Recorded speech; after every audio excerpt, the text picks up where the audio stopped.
ये natural farming के खेत उत्पाद सबके स्वास्थ्य के लिए बहुत लाभप्रद होते हैं। अच्छा, नेचुरल फार्मिंग से खेती का खर्च कैसे कम होता है, ये भी जरा बताइए।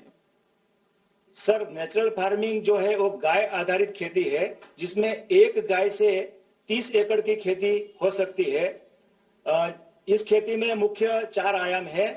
ये बीजामृत, जीवामृत, आच्छादन और वापसा। कीट नियंत्रण के लिए ब्रह्मास्त्र, नीमास्त्र, अग्निअस्त्र, 10 पर्णियर को किसान खुद अपने खेत में प्राकृतिक संसाधनों से बना सकते हैं, जिससे किसान का खेती खर्च बहुत ही कम हो जाता है और इसलिए इस खेती को जीरो बजट खेती भी कह सकते हैं। अच्छा, आपके एफपीओ के जो प्रोडक्ट्स हैं उन्हें सामान्य खेती से मिली उपज से कितना ज्यादा पैसा मिलता है? सर, ये अभी आप देख रहे हैं कि जो हमने हमारी जो उपज रखी है वैल्यू एडिशन करके, प्रोसेस करके, क्या क्या है मुझे दिखाइए जरा, क्या क्या है दिखाइए।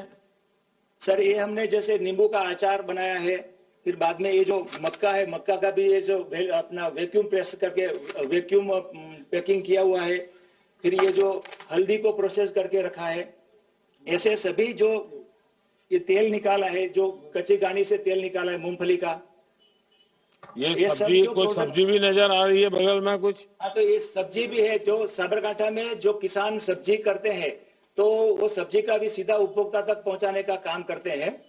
ये क्या दिखा रहे हैं? ये पपीता है सर, पपीता है।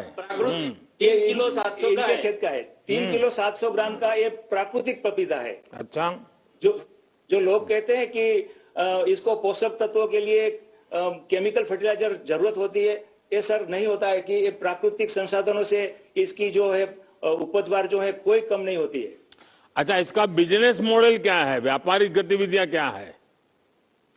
सर, हमने ऐसा जो अपना गुजरात एग्रो कॉरपोरेशन के अंतर्गत हमने जो प्राकृतिक कृषि का एपीओ बनाया है, जो गुजरात में प्राकृतिक कृषि करते हैं उन्हीं का एपीओ बनाया है, तो उसमें जो किसानों को जोड़ा है, तो उसमें हम जो भी हमारी प्रोसेस है उसका प्रोसेसिंग, ग्रेडिंग, प्रोसेसिंग करके सीधा उपभोक्ता तक पहुंचाने का एक डिजिटल प्लेटफॉर्म एक बना रहे हैं, जिसमें हम सरकार हमको बहुत मदद कर रही है। और डिजिटल प्लेटफॉर्म से जो किसान की जो उपज है उसका ट्रांसपेरेंसी से सीधा उपभोक्ता तक पहुंचेंगे तो सीधा उसको फायदा होगा। मतलब कि किसानों की आय जो है वो 2 गुनी से ज्यादा हो जाएगी। अभी देखो सर, हमारी नेचुरल फार्मिंग करने से हमारी आय तो 2 गुनी हो चुकी है, सभी किसानों की 2 गुनी से ज्यादा हो जाएगी, क्योंकि बिचौलिए सब निकल जाएंगे और प्रोसेसिंग के पूरे दाम मिलेंगे। दीक्षित, आप और सारे जो आपका एपीओ किस इलाके में है? साबरकांठा में।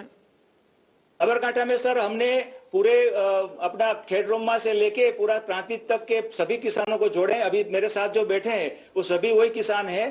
तो हमने अभी 2 एपीओ हमारा रजिस्टर्ड हो गया है, तो हमने 4-4 तहसील को उसमें बांट लिया है। ये ज्यादातर ईडर और जादर के इलाके के लोग सर देखो, ये ईडर, वडाली, खेड़रोमा, फिर अपना पोसीना, फिर बाद में प्रांतिज, हिम्मतनगर, तलोद, सभी में जोड़ दिया है। 4-4 तो तालुका को जोड़ा है। पोसीना में हमारे आदिवासी भाई भी एक खेती करने लगे हैं। हाँ सर, आदिवासी जो भाई हैं वो तो पहले से प्राकृतिक ही करते थे, लेकिन अभी पिछले कुछ वर्षों में हमने रासायनिक में डाले, तो वो तो जल्दी से समझ गए, क्योंकि उनके पास देसी गाय भी है और उनको समझ भी है, तो उनको बहुत फायदा होता है। चलिए दीक्षित भाई, अच्छा लगा मुझे आपसे बात करने का मौका मिला और आप लोगों ने जो अपनी पैदावार दिखाई है उसे लगता है कि काफी प्रगति की है। आपको मेरी तरफ से आपको बहुत बहुत शुभकामनाएं और प्राकृतिक खेती को आप और ज्यादा प्रचालित कीजिए। और आपके यहाँ तो गवर्नर साहब खुद इसके लिए बड़ी मेहनत कर रहे हैं और गुजरात के किसानों ने इसको स्वीकार भी किया है। मेरी तरफ से आपको बहुत बहुत बधाई। धन्यवाद, थैंक यू सर। माननीय प्रधानमंत्री जी का इस संवाद हेतु बहुत बहुत धन्यवाद। अब माननीय प्रधानमंत्री जी के समक्ष प्राकृतिक खेती पर एक लघु फिल्म प्रस्तुत है।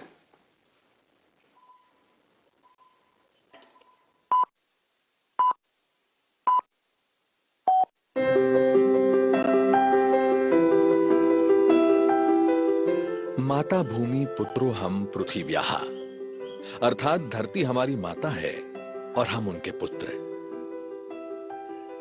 माता और पुत्र के इस रिश्ते का पवित्र सेतु यानी प्राकृतिक कृषि। प्राकृतिक कृषि प्रक्रिया में धरती का अमृत, जीवामृत। आइए हम जानते हैं कि जीवामृत का निर्माण कैसे होता है।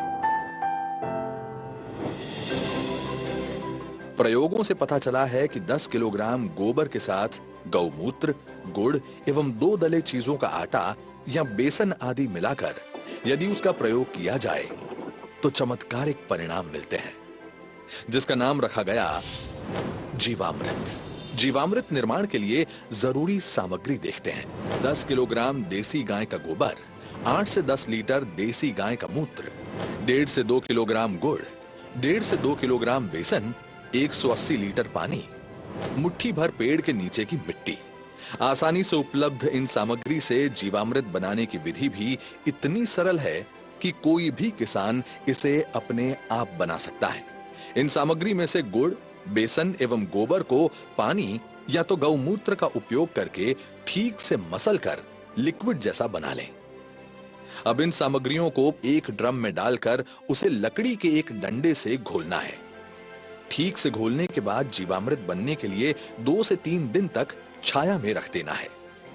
प्रतिदिन सुबह और शाम घड़ी की सुई की दिशा में लकड़ी के डंडे से 2 मिनट तक इसे घोलना है और जीवामृत को बोरे से ढक देना है। यह जीवामृत जब सिंचाई के साथ खेत में डाला जाता है तो भूमि में जीवाणुओं की संख्या अविश्वसनीय बढ़ जाती है और भूमि के रासायनिक व जैविक गुणों में वृद्धि होती है। जीवामृत को महीने में 2 बार या 1 बार उपलब्धता के अनुसार 200 लीटर प्रति एकड़ के हिसाब से सिंचाई के पानी के साथ दीजिए। फलों के पेड़ों के पास दोपहर 12 बजे जो छाया पड़ती है, उस छाया के पास प्रति पेड़ 2 से 5 लीटर जीवामृत भूमि पर महीने में 1 बार या 2 बार गोलाकार में डालना है। इससे मिट्टी स्वस्थ बनती है और फसल भी उतनी ही बेहतर मिलती है। इससे किसान के मित्र माने जाने वाले केंचुओं की संख्या बढ़ती है। प्राकृतिक कृषि में गहरी जुताई की भी जरूरत नहीं होती है। इतना ही नहीं, प्राकृतिक कृषि भूमिगत जल को भी बढ़ाती है। इस प्रक्रिया से मुख्य फसलों के साथ सहयोगी फसलों को भी उगाया जा सकता है। घन जीवामृत जीवामृत का ही सूखा हुआ स्वरूप है, जिसे फसल बोने से पहले जमीन में मिलाया जाता है। धूप में सुखाए गए 200 किलोग्राम गोबर में ताजा बना 20 लीटर जीवामृत मिलाकर 2 दिन छाया में रखते हैं। इसे एक बार फिर धूप में सुखाकर तथा डंडे से पीसकर महीन बना दिया जाता है। यही घन जीवामृत है जिसे 1 एकड़ के लिए प्रयोग कर सकते हैं। प्राकृतिक खेती का एक आवश्यक आदान बीजामृत है। बीजामृत जहां बीज को बीज जनित रोगों से बचाता है, वहीं इसकी अंकुरण क्षमता को अद्भुत रूप से बढ़ाता है। देसी गाय के 5 किलोग्राम गोबर, 5 लीटर गौमूत्र, 50 ग्राम बुझा हुआ चूना और थोड़ी सी मिट्टी को 20 लीटर पानी में मिलाकर बीजामृत बनता है। एक रात रखने के बाद इसमें 100 किलोग्राम बीज का संस्कार किया जाता है। इसके 1 दिन बाद संस्कारित बीज बुआई के लिए तैयार हो जाता है। आच्छादन प्राकृतिक खेती का एक महत्वपूर्ण नियम है। खेती वाली सारी भूमि को फसल अवशेष से या छोटी अवधि की अंतर फसलों से पूरा ढक दिया जाता है। आच्छादन भूमि में नमी बनाए रखता है तथा वातावरण से नमी को खींचकर खेती हेतु पानी की खपत को भी अद्भुत रूप से घटाता है। जीवाणुओं एवं केंचुओं की गतिविधियों को बढ़ाता है, खरपतवार को नियंत्रित करता है तथा अंत में विघटित होकर जमीन से कार्बन उत्सर्जन को रोककर भूमि के जैविक कार्बन क्षमता को बढ़ाता है। इस कृषि विधि में वापसा निर्माण भी एक महत्वपूर्ण प्रक्रिया है, जिसमें भूमि में हवा और नमी का बराबर संतुलन बनाया रखा जाता है। प्राकृतिक कृषि विधि केवल भूमि की उत्पादन क्षमता को ही नहीं बढ़ाती है, बल्कि ये कीट एवं बीमारियों के रोकथाम के लिए भी एक प्रभावी विकल्प देती है। फसलों पर कीट पतंगों की रोकथाम के लिए स्थानीय वनस्पति पर आधारित सस्ता तथा किसान के खेत में ही बनने वाला आदान है अग्नि अस्त्र। 5 किलोग्राम नीम या अन्य स्थानीय पौधा जिसे गाय नहीं खाती के पत्ते, 20 लीटर देसी गाय का मूत्र, 500 ग्राम तंबाकू पाउडर, 500 ग्राम हरी मिर्च तथा 50 ग्राम लहसुन के पेस्ट को मिलाकर धीमी आंच में उबालकर 48 घंटे के लिए रखा जाता है। सुबह शाम 2-2 मिनट के लिए घोलें। इस घोल को 6 लीटर प्रति 200 लीटर पानी में मिलाकर 1 एकड़ में छिड़काव करते हैं। नीमास्त्र, ब्रह्मास्त्र, दशपर्णी अर्क इत्यादि भी कीट पतंगों की रोकथाम के लिए उपयोग में लाए जाते हैं।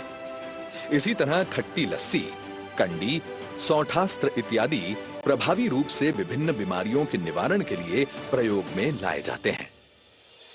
प्राकृतिक कृषि से देश में नई ऊर्जा का संचार हो रहा है। आइए आजादी के अमृत महोत्सव में मां भारती की धरा को रासायनिक खाद और कीटनाशकों से मुक्त करने का संकल्प ले। दुनिया को स्वस्थ धरती, स्वस्थ जीवन का रास्ता दिखाएं। आज देश ने आत्मनिर्भर भारत का सपना संजोया है। आत्मनिर्भर भारत तभी बन सकता है जब उसकी कृषि आत्मनिर्भर बने, एक एक किसान आत्मनिर्भर बने। और ऐसा तभी हो सकता है जब अप्राकृतिक खाद और दवाइयों के बदले हम मां भारती की मिट्टी का संवर्धन गोवर्धन से करें, प्राकृतिक तत्वों से करें। हर देशवासी हर चीज के हित में, हर जीव के हित में प्राकृतिक खेती को हम जन आंदोलन बनाएंगे। आजादी के अमृत महोत्सव के इस शुभ अवसर पर वर्तमान खेती की दशा एवं दिशा हेतु माननीय प्रधानमंत्री जी का ये अति महत्वपूर्ण आह्वान है। देश के लाखों किसानों ने इस विधि को स्थापित कर दिया है। गुजरात प्रदेश का डांग जिला तो पूरा ही प्राकृतिक खेती जिला घोषित कर दिया गया है। देश के कई गांव आज इस ओर परिवर्तित हो रहे हैं, क्योंकि इससे किसानों के जीवन में उन्नति आ रही है। मेरा नाम सत्या है। मैं मेरे 150 पौधा है जिसमें मैं प्राकृतिक खेती की अब स्प्रे कर रही हूँ। अगर जहरीली स्प्रे हम दुकानों से खरीद के करते थे तो उससे हमारे खर्चा ज्यादा आता था, पैसा भी ज्यादा लगता था, और इसमें हमारे को खर्चा भी कम है और फल भी अच्छा बन रहा है, जिसके लिए हमें यूरिया डालने की कोई जरूरत नहीं है अभी इसमें। पहले सर अगर 5000 का खर्चा हमारा आता था स्प्रे का, तो अभी हमारा 500 का भी शायद खर्चा नहीं आया है। इसलिए मैंने अपने बगीचे से शुरू करा है, पर इस साल मैं सबको बता रही हूँ कि आगे के लिए आप ही जो मैंने किया है अपने बगीचे में, आप भी स्प्रे करके देखो। दिल खुश हो जाता है सर, जब अपनी फसल इस तरह से अच्छे से आए तो दिल भी खुश हो जाता है सर। प्राकृतिक खेती के तरीकों को अपनाने से फसल की उपज में बढ़ोतरी हुई है, मिट्टी की गुणवत्ता में सुधार हुआ है, धरती माता सुखी है। उसे लगता है कि किसान ने बेहतर तरीके से उसका ध्यान रखा है और उसके लिए उसे अच्छा भोजन और अच्छी उपज लौटानी चाहिए। કોવિડ જેવી મહામારીની પરિસ્થિતિમાં લોકોને એટલી સમજ આવી કે જો આપણો ખોરાકમાં શુદ્ધિકરણ હશે તો જ આપણે બચી શકાશે। તો હવે એ લોકો સમજવા માંડ્યા છે, લોકો ઉપભોક્તા સમજવા માંડ્યા છે કે આપણે પ્રાકૃતિક ખોરાક ખાવો છે, તો ત્યાં આપણે ભાવ પણ મળે છે। तो हमारा पैसा भी बचा और टाइम भी बच रहा है, और हमारी जो है खेती का, हमारी धरती माँ का स्वास्थ्य भी अच्छा हो रहा है, और उसके साथ साथ हमारा भी स्वास्थ्य अच्छा हो रहा है। यही तो है आत्मनिर्भर किसान, जो ला रहे हैं गांव-गांव में समृद्धि और बना रहे हैं आत्मनिर्भर भारत।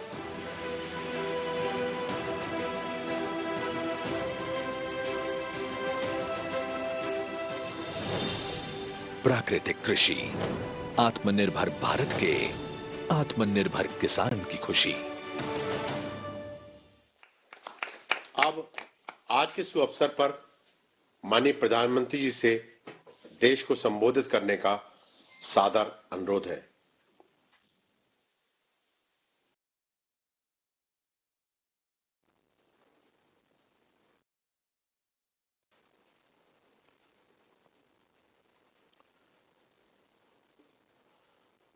उपस्थित